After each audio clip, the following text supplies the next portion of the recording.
Welcome to Vision Lakshay. Myself Vanshika Dhindra. Today we are going to start the chapter 2, basic concept of macroeconomics. The very first topic of this chapter is normal resident.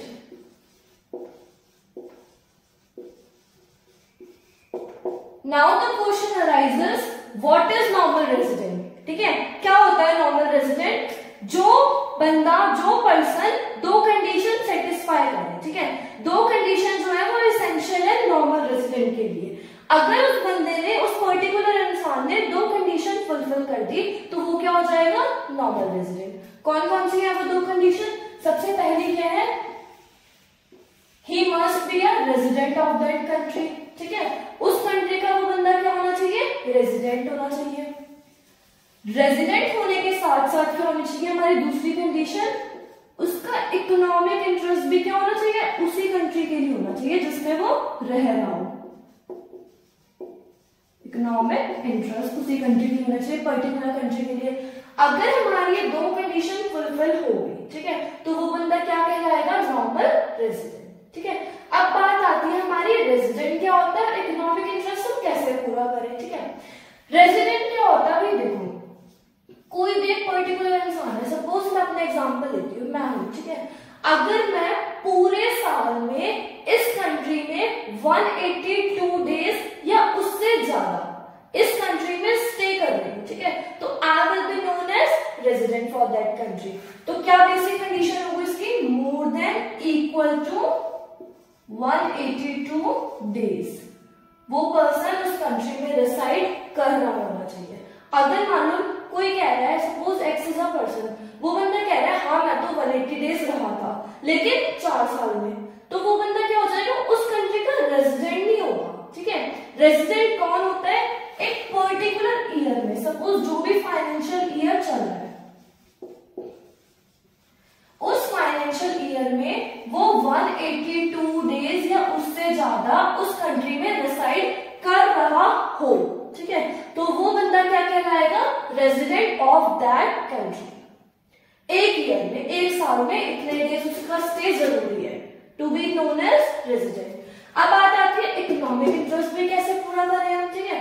अब economic interest fulfil करने के लिए भी क्या होती है? हमारी दो कंडीशन होती है। कौन कौन सी हमारी दो कंडीशन होती है?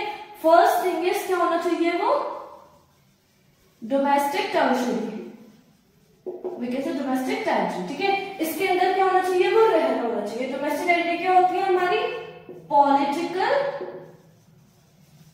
Frontiers of the country.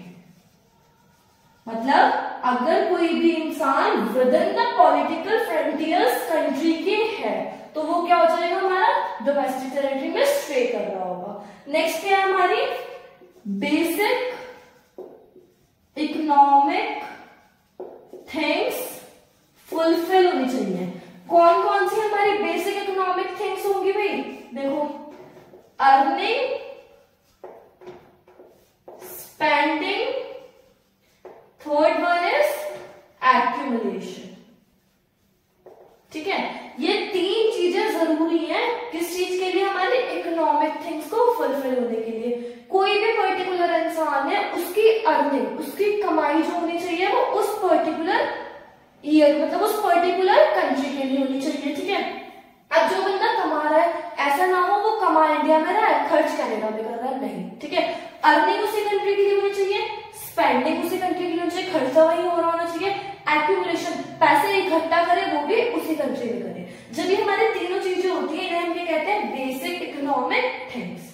ये हमारी दो चीजें फुलफिल हो गई तो हम कहते हैं कि उस पर्टिकुलर इंसान का इकोनॉमिक इंटरेस्ट उसी कंट्री के लिए है।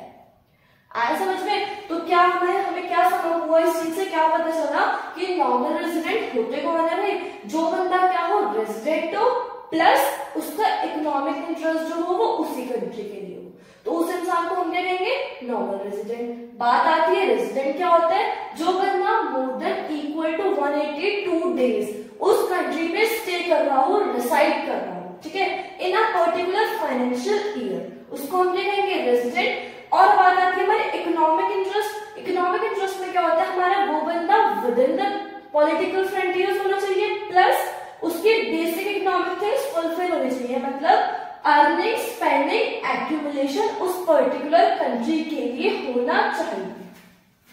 जब ये सब चीजें हमारी फुलफिल हो जाएंगी तो वो इंसान को हम क्या कहेंगे, he is a normal resident. आया समझ में? ठीक है। नाउ बात आती है कि कौन कौन से जो लोग हैं वो नॉर्मल रेजिडेंट में इंक्लूड होंगे और कौन कौन से नॉर्मल रेजिडेंट में इंक्लूड नहीं होंगे। तो देखते हैं, ठीक है, कौन कौन नॉर्मल रेजिडेंट में इंक्लूड होते हैं, कौन कौन नॉर्मल रेजिडेंट में इंक्लूड नहीं होते हैं। ठीक है,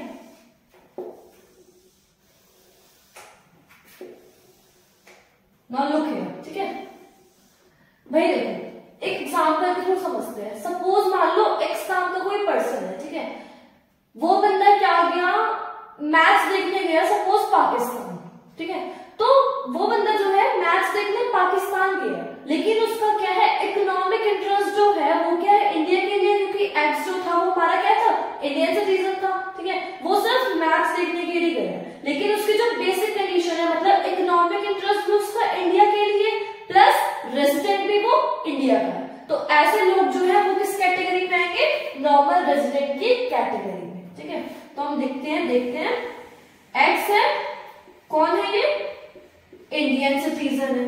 ठीक है, he went for Pakistan to see the match. तो ये जो है ऐसे टाइप के बंदे क्या है, हमारे नॉर्मल रेजिडेंट में इंक्लूड होंगे। अगेन एक्स नाम के बंदे से बात करते हैं, वो क्या है, इंडियन सिटीजन है। ठीक है, अब मान लो एक्स इज अ पर्सन, वो क्या है, इंडियन सिटीजन है, काम कर रहा है वो इंडिया की एम्बेसी में, जो कि कहाँ है, यूएस में।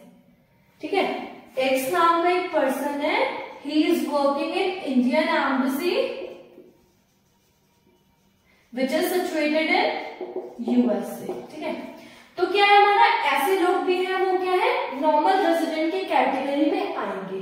लेकिन अब क्वेश्चन राइज होता है, काम तो वो यूएसए में कर रहा है ना, ठीक है, तो रह तो वो यूएसए में रहा होगा, लेकिन वो नॉर्मल रेजिडेंट में क्यों आएगा, देखते हैं। देखो एक्स कौन था, इंडियन सिटीजन था, काम कहां पे कर रहा है वो, इंडिया की एम्बेसी में कर रहा है, लेकिन कहां कर रहा है वो, यूएसए में कर रहा है। ठीक है, उसका इकोनॉमिक इंटरेस्ट जो है इंडिया की एम्बेसी है, किसके लिए काम कर रहा है, वो कर तो इंडिया के लिए रहा है ना, तो वो कौन सी कैटेगरी में आ जाएगा, हमारी नॉर्मल रेजिडेंट, क्योंकि एम्बेसी जो है वो कौन सी है, इंडिया, तो इसमें यूएसए को हम क्या कर देंगे, नेग्लेक्ट कर देंगे। Got it.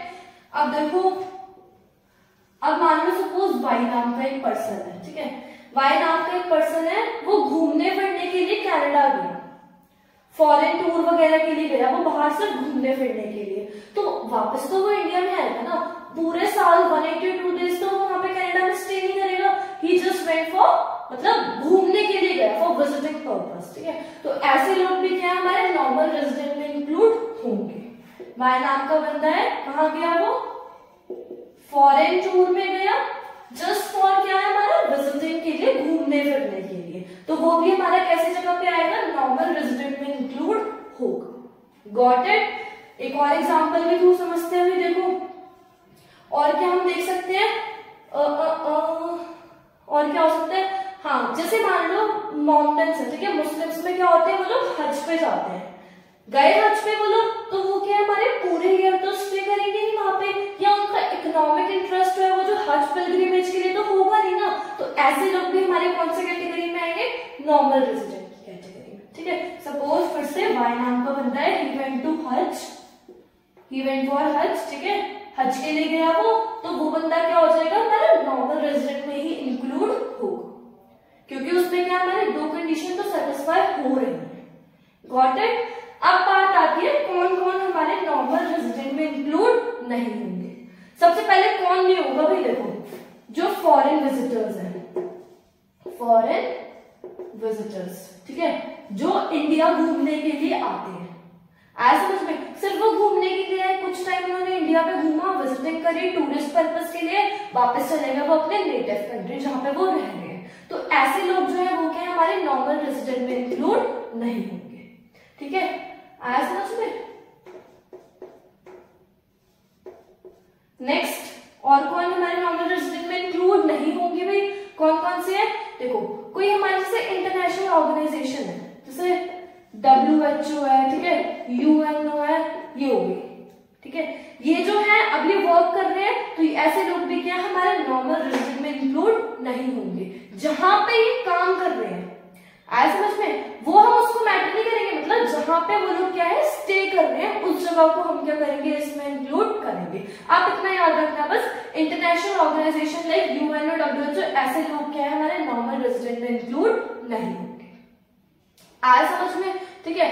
अब नेक्स्ट चीज क्या है हमारा, कोई भी जापानीज है, सपोज कोई बंदा है, जापानीज बंदा है, या तुम इजीली समझो, अगेन कोई एक्स नाम का बंदा है, ठीक है, वो क्या है हमारे इंडिया में आया, इंडिया में उसने काम करा, लेकिन पूरे साल होने से पहले वो क्या चला गया, बाहर चला गया। रहता वो सिटीजन कहाँ का है, मान लो सपोज ये एक्स नाम का बंदा रहता है जापान में था, तो वो कहाँ का सिटीजन हो गया, जापान का सिटीजन हो गया। इंडिया में आया, उसने थोड़े टाइम पीरियड के लिए काम करा और वापस कहाँ चला गया, वो जापान चला गया। तो ऐसे लोग भी क्या हमारे नॉर्मल रेजिडेंट में इंक्लूड नहीं होंगे। इफ वो बंदा अगर स्टे कर जाए मोर देन अ ईयर, तो वो कौन सी कैटेगरी में आ जाएगा, नॉर्मल रेजिडेंट की कैटेगरी में आ जाएगा, ठीक है। अगर वो 1 ईयर से कम रह रहा है, वापस से चला गया, तो क्या होगा, वो बंदा नॉर्मल रेजिडेंट में इंक्लूड नहीं होगा। गॉट इट, ठीक है। और कौन हो सकते हैं हमारे, जो हमारे क्रू मेंबर्स है, कहीं ना कहीं ट्रैवल करते रहते हैं, एक जगह से दूसरी जगह जाते रहते हैं शिप्स वगैरह पे, ऐसे लोग क्या हमारे नॉर्मल रेजिडेंट में इंक्लूड नहीं होंगे, क्योंकि वो एक पर्टिकुलर जगह पे तो स्टे कर नहीं रहे। फिर और कौन कौन है, जो हमारे बॉर्डर पे लोग काम करते हैं, ठीक है, सोल्जर्स वगैरह, वर्कर वगैरह, वो आए दिन क्या होता है बॉर्डर क्रॉस करते रहते हैं, ठीक है, तो ऐसे लोग भी क्या है हमारे नॉर्मल रेजिडेंट में इंक्लूड नहीं। आया समझ में? This is all for today. If you like our video, please like, share and subscribe. Thank you.